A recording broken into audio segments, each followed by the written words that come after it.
이번 주말에 열린 2021 헝가리 그랑프리 기간에는 모든 프랙티스 세션과 퀄리파잉 동안에 비가 오지 않았지만 막상 메인 레이스가 열리기 직전부터 거센 비가 내리기 시작했고, 이번 시즌 기대치가 낮았던 레이스들이 모두 예상을 깨고 아주 많은 볼거리를 제공했던 것과 같이 헝가로링도 비와 함께 많은 드라마를 연출했습니다.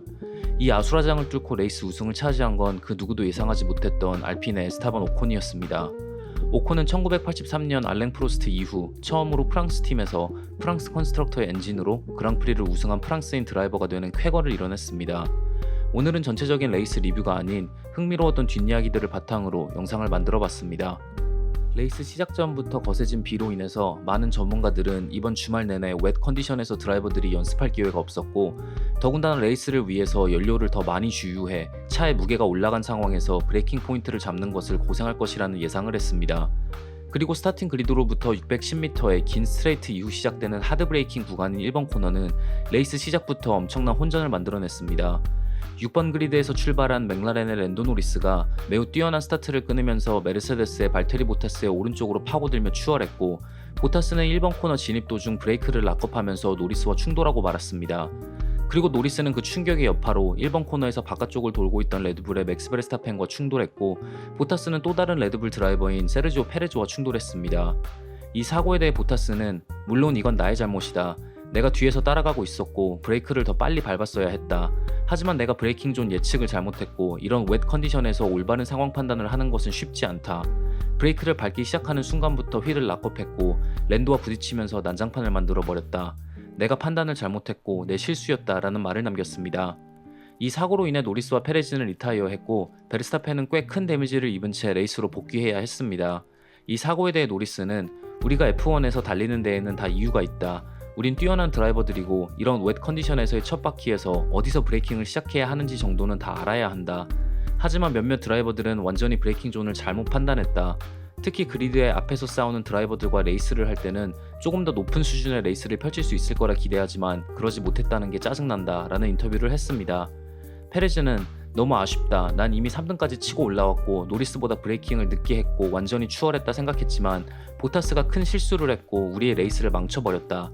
할 말이 없다. 엔진도 레디에이터까지 손상이 되었고 큰 데미지를 입었다 라고 말했습니다.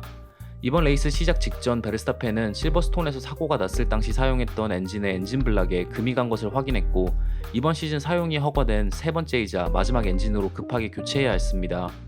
레드불의 크리스천 호너는 페레즈의 엔진도 이번 사고에서 큰 손상을 입었다는 말을 남겼습니다.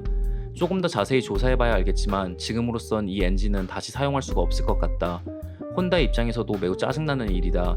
엔진의 내구성 문제도 아니고 우리의 잘못도 아닌 사고로 입은 데미지이기 때문이다. 우리는 샤시의 문제로 골치가 아프고 혼다는 엔진의 문제로 골치가 아플 것이다. 결국 보타스는 레이스가 끝나고 다음 그랑프리인 벨기에에서 적용되는 5그리드 강등 페널티를 받았습니다. FIA 스튜어드들은 레이스 시작 직후 브레이킹 존에서 77번이 4번의 후방과 접촉했고 트랙의 컨디션을 감안하더라도 이건 77번 드라이버만의 과실이다 라는 판결을 내렸습니다. 보타스의 사고가 일어난 직후 12번 그리드에서 출발한 에스턴 마틴의 랜스 스트롤은 1번 코너에서 페라리의 샤를 르클레어를 추월하려다 충돌했고 르클레어는 맥라렌의 다니엘 리카르도와 부딪히면서 리카르도를 스핀시켰습니다.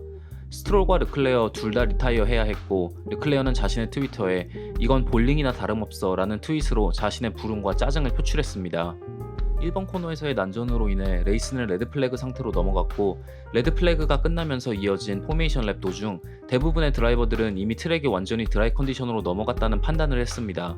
포메이션 랩이 끝날 무렵 거의 모든 드라이버들이 피트인을 했지만 선두를 달리고 있던 해밀턴만이 인터미디어 타이어로 그리드 위에 섰습니다. 해밀턴 혼자서만 레이스 스타트를 하는 보기 힘든 장면이 이어졌지만 해밀턴은 곧바로 이미 트랙이 완전히 다 말랐다는 말을 하면서 바로 다음 랩에 피트인을 해야만 했습니다. 결국 해밀턴은 이 판단 미스로 인해 1등에서 최하위로 밀려났고 추월이 힘든 헝가로링에서 쉽지 않은 레이스를 이어가야만 했습니다. 이에 대해 메르세데스의 토토 울프는 난 아직도 우리의 결정이 100% 옳았다고 생각한다. 결국에는 트랙이 웻인지 드라이인지 판단을 해야 하고 난 단 한 바퀴 만에 트랙이 그만큼 마르는 것은 불가능할 것이라 생각했다. 하지만 결국 우리의 판단이 틀렸고 우린 이것을 인정해야만 한다. 하지만 해밀턴을 피트인시키지 않은 것은 옳은 판단이라 생각한다. 우리의 계산으로는 해밀턴이 피트인을 하면 피트레인에서의 교통체증 때문에 6등까지 밀릴 것이라는 결론을 내렸다. 하지만 우리는 오늘 이 상황에서도 충분히 그랑프리 우승을 노려볼 수 있었다.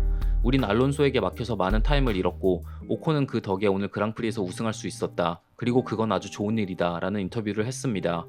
메르세데스, 레드불, 맥라렌, 페라리의 불운이 줄을 이은 헝가로링에서 알피는 에스타반 오콘의 그랑프리 우승, 페르난도 알론소의 5등으로 환상적인 결과를 얻어냈습니다. 오콘이 레이스 내내 자신을 추격했던 에스턴 마틴의 세바스찬 베텔을 1.8초 차로 따돌리면서 1등을 차지했고 팀메이트인 알론소는 레이스 중후반 무서운 페이스를 보여주면서 치고 올라오는 해밀턴을 무려 10바퀴 동안 수비하면서 알핀의 승리를 위한 시간을 벌 수가 있었습니다. 2008년 알론소의 일본 그랑프리 우승 이후 르노그룹은 첫 F1 그랑프리 우승을 거머쥘 수가 있었고 오콘은 자신의 커리어 첫 F1 우승을 차지하는 기쁨을 만끽할 수가 있었습니다. 정말 엄청난 순간이다. 너무나 기분이 좋다. 르노그룹이 F1으로 복귀한 이후 첫 그랑프리 우승이었고 이번 시즌 너무나도 많이 힘든 일들이 있었지만 우리 팀은 다 함께 이를 극복할 수가 있었다. 더 이상 무슨 할 말이 있을까? 너무나도 환상적인 결과였다. 알론소에게도 축하한다는 말을 전하고 싶다. 내 우승은 알론소의 환상적인 배틀 때문에 가능했다. 이건 너무나도 좋은 팀워크의 결과이다 라는 소감을 남겼습니다. 그리고 알론소와의 관계에 대해서는 많은 사람들이 알론소에 대해서 이런저런 이야기를 나에게 해줬지만 그를 만나고 난 후 그 말들은 사실이 아니라는 것을 알게 되었다. 그는 같이 일하기 너무나도 좋은 동료이고 같이 일하는 것이 너무나도 즐겁다라는 평가를 내렸습니다. Q1에서 탈락하거나 17등을 할 때마다 내 자신에 대한 의구심도 들었지만 팀은 나를 계속해서 믿어줬다라는 말을 추가하면서 팀에 대한 고마움을 표시했습니다. 노련하게 레이스를 운영하면서 호시탐탐 오콘을 추월하려고 시도했던 세바스찬 베텔은 2등으로 헝가리 그랑프리를 마무리하면서 이번 시즌 자신과 팀의 두 번째 포디움을 차지한 것처럼 보였습니다. 하지만 체커 플래그를 받고 쿨다운 랩을 진행하던 도중 베텔의 에스턴 마틴 AMR21은 연료 부족으로 트랙 위에서 멈춰섰습니다. 그리고 매 레이스가 끝나고 진행되는 연료 샘플 조사에 필요한 1리터의 연료보다 적은 0.3리터의 연료밖에 차에서 추출하지 못했고 베텔은 레이스 실격을 당했습니다. FIA의 테크니컬 레귤레이션 6.6.2는 레이스에 참가한 팀들은 레이스 전, 도중, 후 어느 때라도 1리터의 연료 샘플을 추출할 수 있을 만큼의 연료를 차 안에 남겨놔야 한다라고 명시되어 있습니다. FIA는 레이스 후 공식 발표를 통해 에스턴 마틴은 여러 번 규정에 명시된 만큼의 연료를 탱크에서 추출할 수 있는 기회가 주어졌지만 0.3리터의 연료 샘플밖에 확보하지 못했다. FIA와의 미팅에서 에스턴 마틴은 자신들의 계산으로 탱크에 1.44리터가 남아있어야 한다고 말했지만 그만큼의 연료 샘플을 추출하지 못했다. 그러므로 5번 차는 FIA의 테크니컬 레귤레이션 6.6과 6.6.2를 충족시키지 못했다라는 발표를 했고 베텔을 실격시켰습니다. 에스턴 마틴은 FIA의 결정을 항소할 것이라고 밝혔습니다. F1의 서머 브레이크 전 상대적으로 기대치가 낮았던 헝가리 그랑프리가 엄청난 혼전을 통해 많은 이야기거리들을 만들어냈고 챔피언십에서 치열한 싸움을 하고 있는 메르세데스와 레드불 그리고 페라리와 맥라렌의 순위에도 많은 영향을 줬습니다. 3주 동안 이어지는 서머 브레이크 기간 동안 또 어떠한 드라이버 이적 소식과 다른 이야기거리들이 나올지 기대하면서 이번 영상을 마치도록 하겠습니다. 시청해주셔서 정말 감사합니다.